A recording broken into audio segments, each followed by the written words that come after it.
Buenos días, ¿cómo les va? Vamos a seguir en el contexto del dictado de las actividades. Vamos a seguir con la clase de líquido amniótico. A mí me toca hablar en este momento de líquido amniótico patológico. Si me permiten, vamos a compartir aquí la pantalla para que les quede claro.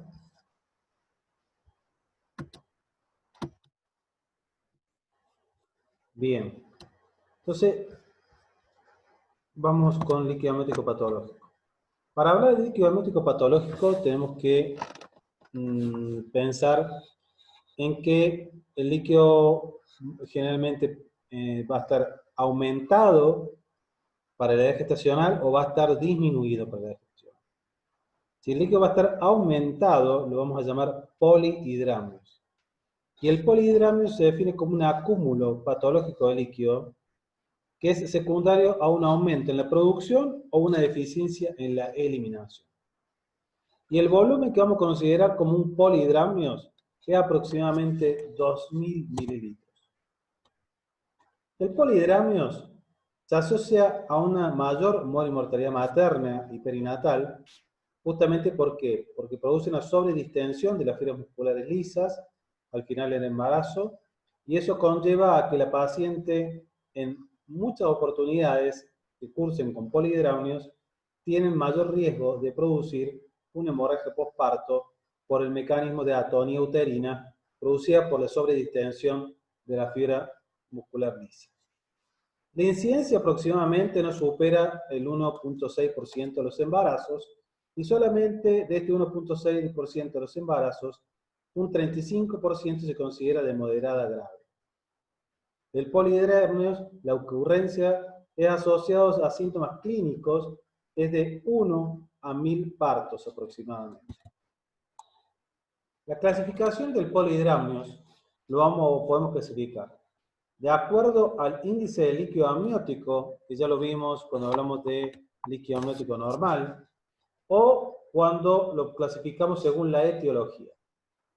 Cuando es según el índice de líquido amniótico, el índice de ILA, lo podemos clasificar en leve, moderado o severo. Siendo leve, cuando encontramos que el ILA va a estar entre 25 y 30, moderado entre 30 y 35, y más de 35 vamos a considerar un índice de ILA severo. Según la etiología, puede ser materna, fetal, placentaria o idiopática. Fíjense que no es para tener, digamos, en menor cuantía, las causas idiopáticas, ¿sí?, llegan al 70%. No es un dato menor, ya que si consideramos a 100 polihidramnios, los polihidramnios de esos 100, 70 aproximadamente, van a ser idiopáticos. Entonces, tenemos que bien descartar las causas maternas, las fetales, placentarias. Pero tenemos un gran porcentaje de que puede llegar a ser idiopático. Bien. La etiología puede ser debido, como dijimos, a trastornos fetales. Las alteraciones fetales están íntimamente relacionadas con malformaciones estructurales, defectos del sistema nervioso central, obstrucción o atresia o agenesia de porciones del tracto gastrointestinal o defecto de la pared abdominal. También está relacionado con aneuploidías, ¿sí? Aneuploidías, trastornos genéticos que pueden hacer que cursen con este polihidramnios, y también trastornos neuromusculares. Los trastornos maternos principalmente son trastornos metabólicos. Dentro de la patología, dentro del embarazo, vemos que el trastorno metabólico más frecuente es la diabetes. La diabetes mellitus puede llegar a producir un aumento en la cantidad de filtración glomerular fetal, y esto va a llevar a un polihidramnios. Puede haber trastornos combinados, como son, por ejemplo, la isoinmunización RH, las anemias congénitas o las infecciones congénitas.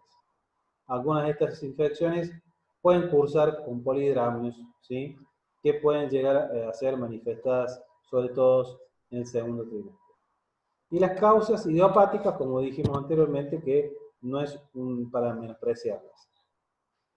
Con respecto a la clínica del polihidramnios, lo principal y lo que nos va a llamar la atención en el examen físico, cuando la paciente concurre a la consulta, es una altura uterina mayor al percentilo 95 para la edad gestacional, síntomas de compresión o distensión abdominal, un aumento de peso excesivo, un edema abdominal o vulvar, ya que el crecimiento desmedido del útero va a llevar a una ectasia del drenaje linfático, sobre todo de miembros inferiores, lo que lleva a la producción del edema abdominal y vulvar. El diagnóstico principalmente va a ser sospecha clínica, una dificultad para palpar las partes fetales, ya que el útero en su gran mayoría va a estar ocupado por líquido, dificultad para ocultar los latidos cardiofetales, una palpación subjetiva del aumento del líquido amniótico. Pero el diagnóstico definitivo siempre va a ser ecográfico, ¿sí? En el cual no dejamos de valorar el índice de líquido amniótico como vimos anteriormente. O un bolsillo vertical máximo, ¿sí? Que es otra forma de medirlo, como vimos cuando vimos el líquido amniótico normal. En el diagnóstico valoramos la historia clínica y el examen físico, y la ecografía nos va a confirmar el diagnóstico. Entonces nosotros ecográficamente, los ecografistas, siempre cuando hay un polihidramnio vamos a ir a buscar una malformación. Si no hay una malformación, bueno, vamos a tratar de deslindar las causas fetales y tratar de buscar causas maternas. Pensando en una diabetes, vamos a pedir una prueba oral de tolerancia a la glucosa. Vamos a hacer una serología para tratar de discernir agentes infecciosos. O vamos a pedir una prueba de CUMS indirecta a la madre para tratar de, digamos, dilucidar si existe una isoinmunización RH.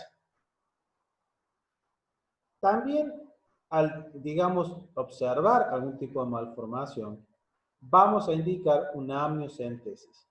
Recordar que la amniocentesis es la función de aspiración del líquido amniótico, al cual lo vamos a, digamos, lo vamos a analizar para estudios cromosómicos, ¿sí? Y vamos a realizar también la alfa-fetoproteína.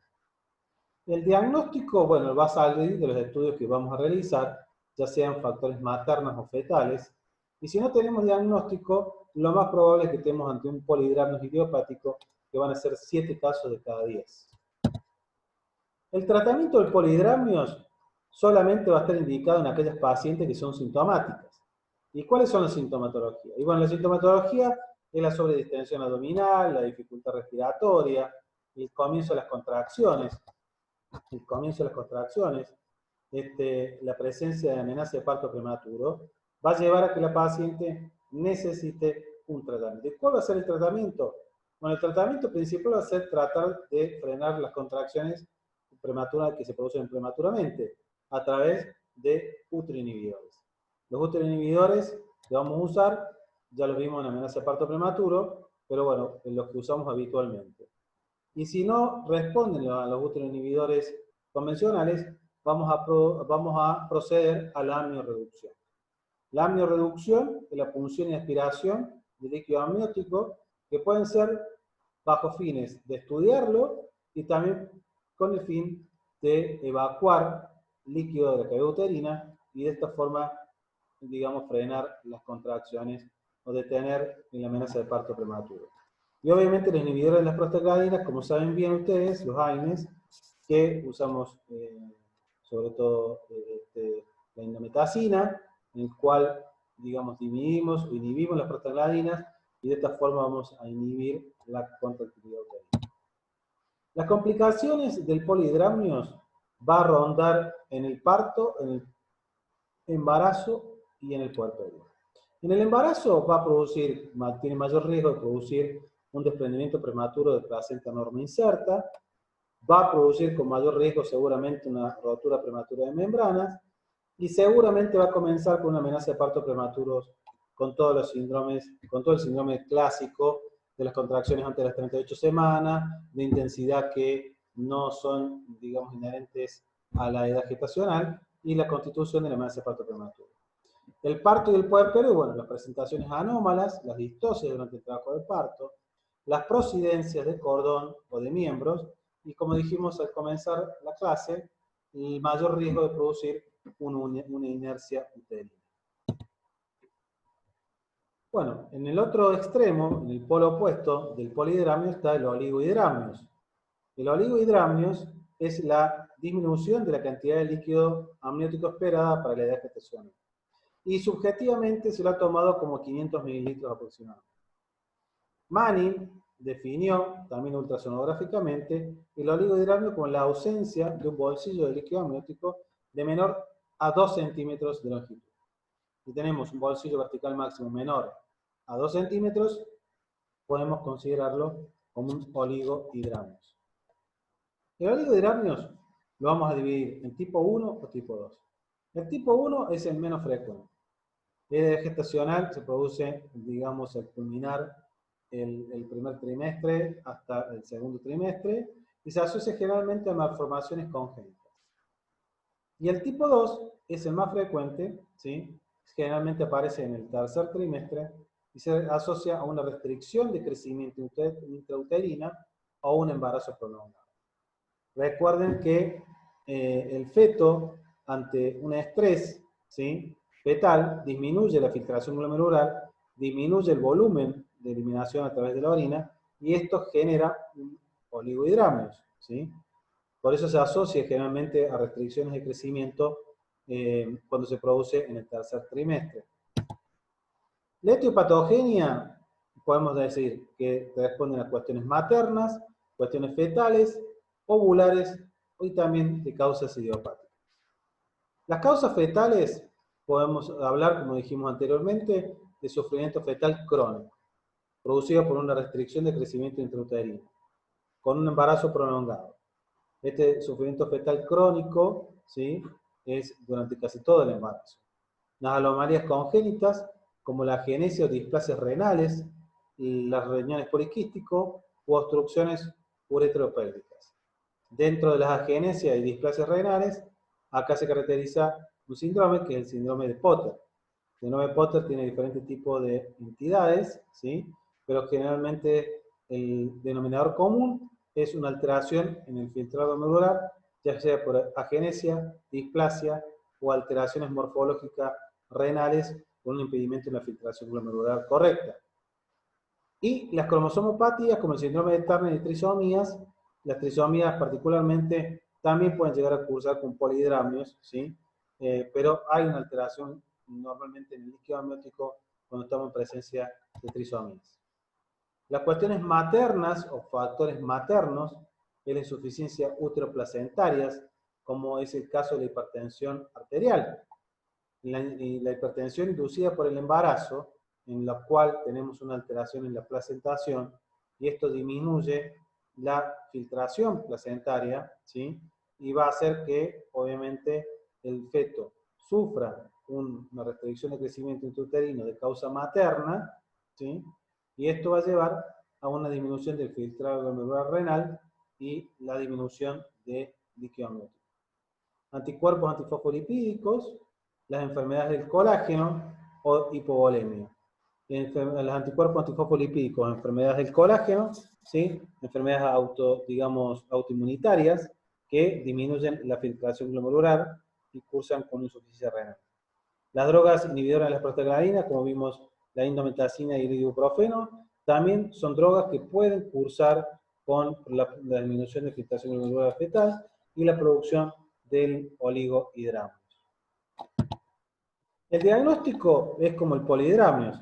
Lo vamos a hacer de un examen clínico, una altura uterina menor del percentilo 10, que le corresponde para la edad gestacional, una palpación, digamos, exagerada de las partes fetales, una buena ocultación de los latidos cardiofetales, contracciones, ¿sí?, y los movimientos activos fetales que son dolorosos. El diagnóstico ecográfico también nos pueden orientar sobre el tema. El tratamiento del oligohidramnios, la conducta combinada es de acuerdo al momento de la edad gestacional y las causas de esta producción. La propuesta terapéutica es la amioinfusión, ¿sí?, anteparto, que es la incorporación de líquido dentro de la cavidad amniótica y la dilatación parenteral. Pero con esto no hemos tenido buenos resultados. La amioinfusión entre parto simplemente ha permitido extender el embarazo muy poco y y ha aumentado el riesgo materno, ha aumentado el riesgo de desprendimiento prematuro de placenta no inserta, el riesgo materno aumenta por, aumentar el riesgo de coriomiolitis, de procesos infecciosos, y la hidratación parenteral materna, hay muchos trabajos con respecto a esto que no han, arrojado datos favorables para este terapéutico. Acá hay algunos de estos trabajos, pero el denominador de estos trabajos es que justamente no existen pruebas para apoyar que se debe realizar esta hidratación materna en procura de aumentar el líquido amniótico. No es aconsejado. En los oligohidramnios, ¿sí? Generalmente vamos a ver la causa y vamos a relacionarla siempre con la edad gestacional. Si tenemos un oligohidramnio en el primer y el segundo trimestre, vamos a valorar sí o sí el cariotipo fetal y la presencia de malformaciones graves. Y el tercer trimestre vemos la extracción fetal cuando existe una madurez, esto superando las 34 semanas. Manejamos, hacemos un manejo conservador del líquido amniótico de cuando tenemos más o menos 5 centímetros de bolsillo vertical máximo, y no toman medidas agresivas hasta que existe realmente un bolsillo vertical o un ILA menor a 2, un bolsillo vertical máximo menor a 2, un deterioro del perfil biofísico o se altere el Doppler fetal. El oligohidramnios aislado al término dice que las evidencias recientemente acumuladas sugieren que hay una presencia de un feto de tamaño adecuado para su edad gestacional, con bienestar fetal demostrado con la velocimetría Doppler umbilical y en ausencia de enfermedad materna. El oligohidramnios no se asocia con un aumento en incidencia de una mala evolución perinatal. Siempre que tengamos un Doppler umbilical normal, me refiero a que no haya una ausencia de diástole o un flujo inverso, que son características técnicas del Doppler, que habla de morbididad, ¿sí? Morbididad fetal. Mientras que esto no aparezca, bueno, lo que se recomienda es continuar con el embarazo. Y digamos que siempre hay que tratar de llevarlo un poquito más adelante, mientras que no se modifique estas alteraciones del Doppler o no existan condiciones maternas que a nosotros nos diga o de cierta forma nos obligue a terminar con el embarazo produciendo el nacimiento, ¿sí? Siempre vamos a tratar de llegar lo más adelante posible, por lo menos hasta las 34 semanas, ¿sí? Valorando el estado materno a través de laboratorios y factores físicos, los signos vitales y cuestiones fetales, principalmente a través de la velocimetría Doppler. Mientras que estos dos parámetros se encuentran dentro de valores normales, vamos a tratar que el embarazo continúe por lo menos hasta llegar hasta las 34 semanas. Las complicaciones de los oligohidramnios vamos a tener anteriores al parto o intraparto. Los anteriores al parto, principalmente, es una alteración en el desarrollo pulmonar. Sobre todo si esto se produce antes de las 25 semanas. Cuando el proceso pulmonar y la vía canalicular pulmonar está en plena formación y tenemos un oligohidramnios en el segundo trimestre, al comienzo de las 20-22 semanas, bueno, vamos a tener como principal alteración una hipoplasia pulmonar, deformaciones ortopédicas, ¿sí? La fase de Porter, que recuerden que es el síndrome que yo les denominé con el oligohidramnio por agenesia renal o hipoplasia renal bilateral, y la restricción de crecimiento intrauterino.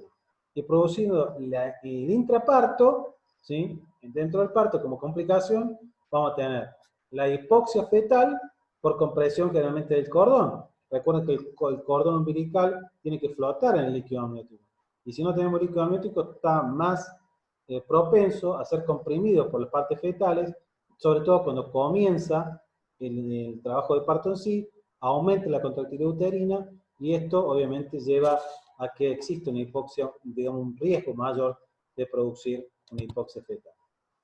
Espero haber sido concreto, recordar que es un tema que debe ser incorporado dentro de lo que es líquido amniótico normal y debe ser también leído en el texto que nosotros hemos leído.